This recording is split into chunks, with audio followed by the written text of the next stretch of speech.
My whole life, food science, being a food scientist has been like a party trick. If we're in a group of people and people are talking and what did you do, and I say I'm a food scientist, like the heads would, and the questions would start. What is that? Is there a degree for that? Where'd you go to school? Where did you work? And so, yeah, I would answer a lot of questions my whole life because people didn't know what food science was. Nowadays, people know a little bit more about, in part because of this gentleman, Alton Brown, and he actually is a culinary graduate. He is not a food scientist. He does teach a lot of food science in his classes, or in his programs, but it's kind of as it relates to culinary stuff. And then a lot of people may have read the book Lessons in Chemistry, and there also was a mini-series on a streaming service about it. And it was a woman who kind of fell into food science by serendipity. She really was doing a cooking show, and she fell into more like science-y stuff. So people know that. And some people remember this guy, Clark Griswold from the family vacation shows. Here's a clip that people like. Oh, the crunch enhancer?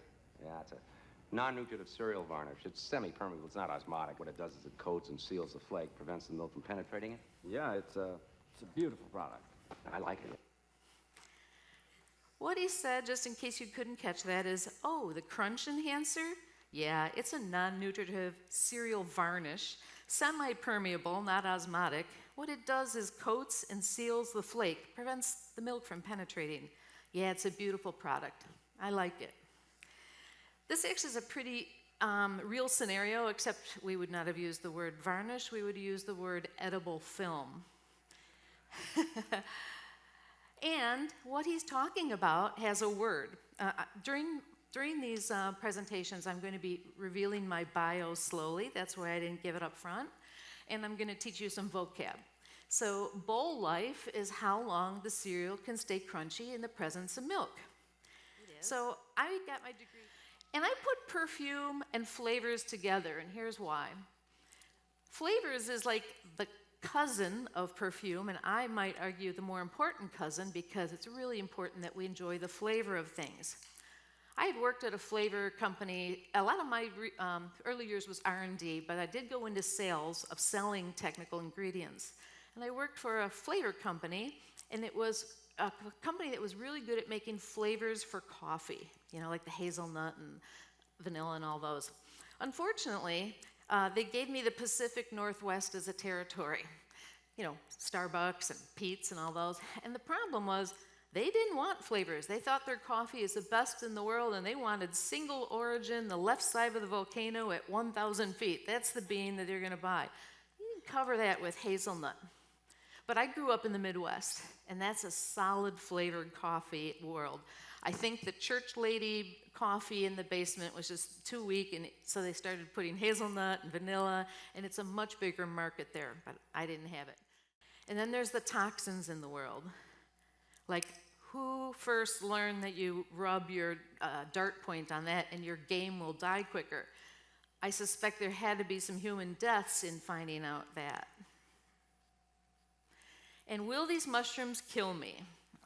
Yes, that's me when I was still coloring my hair. And we were camping, and I found my first ever chicken of the woods, a wild mushroom. I'm watching YouTube videos to make sure before I eat it.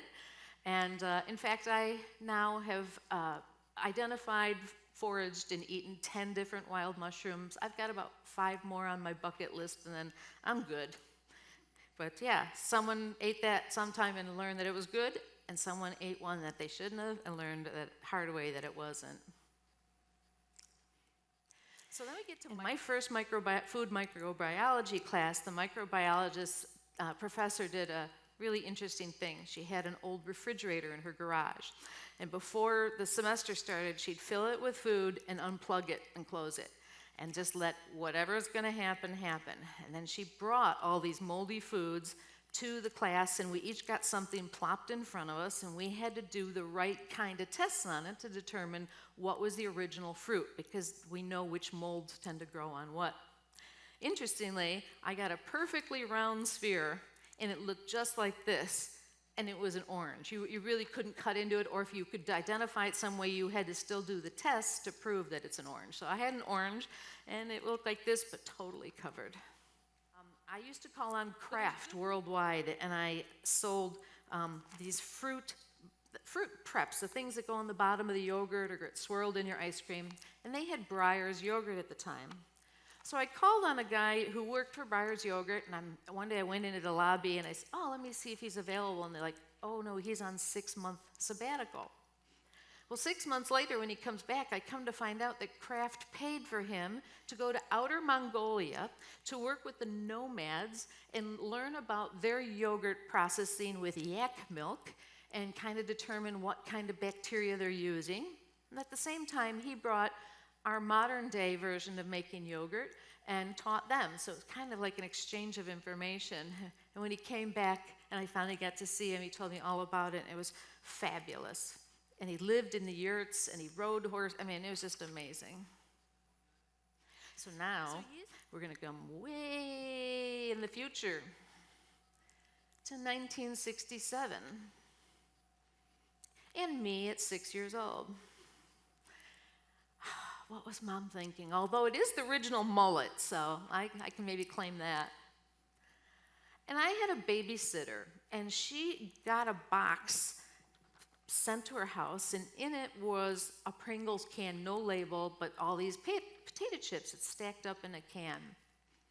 And you would get a sheet. You'd say, do you like this? Is it too salty? Should it be crunchier? When would you eat it? How many times would you?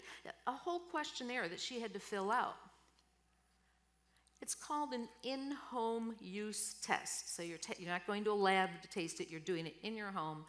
And it's iHut for short. So a lot of food scientists developed stuff, and then they'd send it off for an iHut to see if people liked it.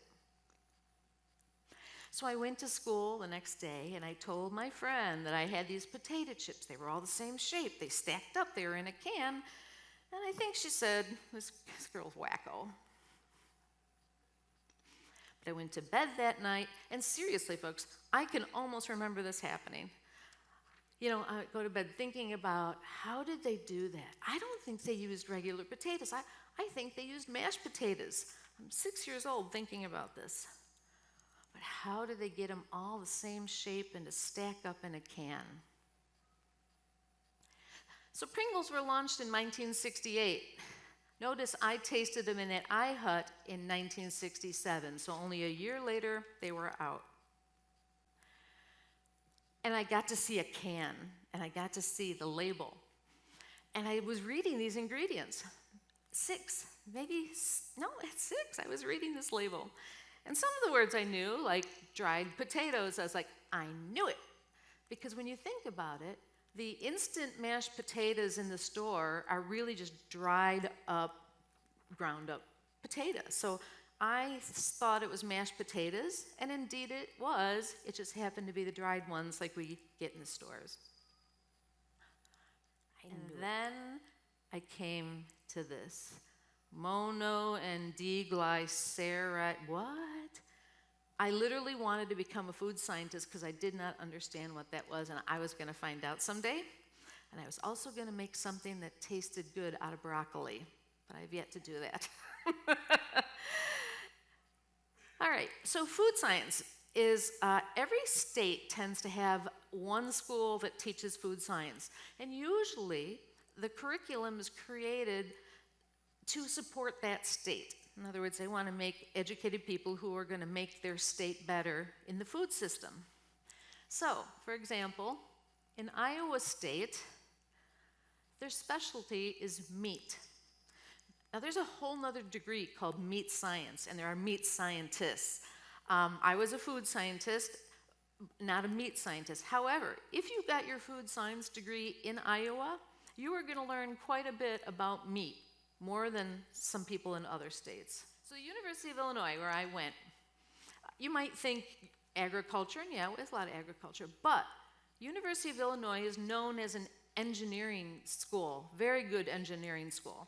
So our food science program had a lot of engineering, thermodynamics, flow, velocity, blah, blah, blah. And this was our pilot plant. I worked a couple times in labs working on ice cream and so forth. But so I've had a lot more engineering than I've had seafood, basically. Food and nutrition policy regulation. I never had that. But my second job out of school was with Tombstone Pizza.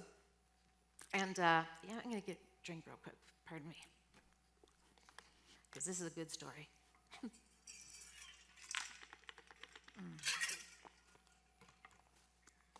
So one of my projects was to handle all the labeling. I was the first food scientist that Tombstone had hired in about 1989, except for my boss. So she was at the time, she was not doing food science, she was managing the department. And the rest of the people were people who had worked on the line for years and knew how to make pizza, so they came up and they were almost like technicians, but then they learned a lot of food science along the way. But when it came to food and the labeling, she handed it to me. Never had this class. So it was a real cram course for me. And basically, it's like if you're going to make a pizza and stick a label on it, that label has to be approved in Washington, D.C. And so everything has to be right about it. And that was the cram course I had. One of the presentations I'm going to do is about labeling, so you'll get to learn a little bit more about that. So I'm not going to go real deep on it, but I sure wish I had this class, and by the way, I would go to Washington, D.C. to something called the National Frozen Pizza Institute. I swear to God. And it was just a group of our competitors, we all got together, but it was things that would impact us on a national level. So it was a lobbying group for frozen pizza. There's a lobbying group for everything, and I learned it that way. Back to Pringles. The actual concept for Pringles came in 1956, and a chemist, Frederick J. Bauer, was asked to create a chip because of the number of complaints of broken chips and air in the bag and greasy. 1956, do you remember when it launched? 1968. 12 years to make Pringles. I just told you about one that Sara Lee that went on for decades, or at least 20 years, and they didn't make it. Why did it take so long? This is where you really learn where food scientists are in our food system. So back to our label. All right, the dried potatoes. I'm at Procter & Gamble, and I'm going to work on Pringles. I don't know anything about potatoes, so I go to the potato company, and the potato company has a food scientist. And we meet, and they say, well, what variety of potato do you want? Like, I don't know. This is a whole new thing. I've never done this before. I'm like, well, what kind of sugar content do you want? I don't know. I've never done this before. I don't know potatoes. What starch content do you want? How are you going to store them? All these questions. And it's like, okay, you have to help me. So they would send dried potatoes from Yukon Gold or from Russet or whatever, and I would go in the lab and I'd make them. I'd say, this one is too brown. Well, we'll get to that. But how to store them. The one thing I did know, as that scientist back there, is I didn't want to have warehouses full of fresh potatoes. So I needed dried potatoes. So how am I going to store them? I'm going to store them in a warehouse, and I'm going to keep the humidity low. I'm going to do everything right. And okay, cornstarch. It's in America. I'm sure everyone recognizes it. So what happened in many decades ago, probably early 1900s, this company, Argo was its own company at the time, decided we need to give the housewife the right starch to make pudding and thicken their gravy, but we're only going to give them one, and this is the one. So that's what everybody thinks when you think of cornstarch. But in fact, there are dozens and dozens of cornstarches out there that the food scientist has to know and use. In this case, they're starch companies. So again, I would turn to them and say, this is what I need to happen. I need that dough to be really strong. I'm going to make big, long dough. I need it to be strong. Or I might say, I need your starch to make it as crisp as possible, and that real shattery crisp, not the hard breaking. And I need that final chip to be strong. So they would send me starches that they think would work based on how much water I'm putting in and what I'm frying it at.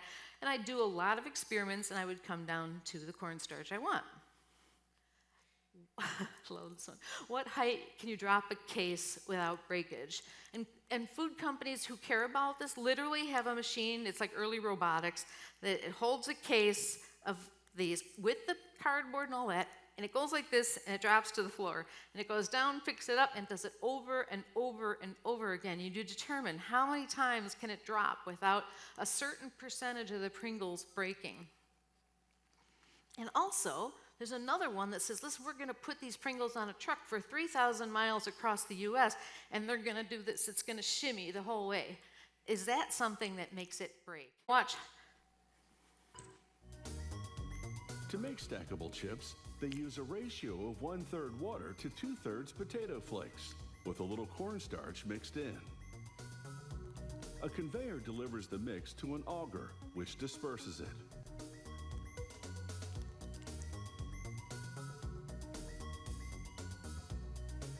Using 4 tons of pressure, they roll the mix into one long potato sheet.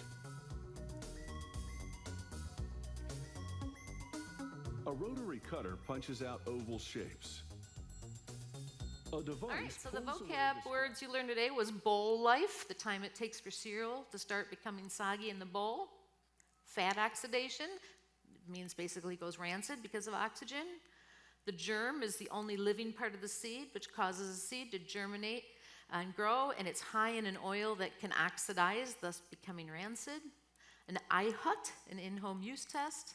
Rework, which we just talked about, and sensory analysis, the thing I got to be in. And these are the future presentations I'm doing on the ship. Like today's wasn't showing up in the bulletin right. I think they have it going forward correct, but if you want to take a picture of the screen, that's another way to do it, and I hope you come to see some of these as well. I'm really excited.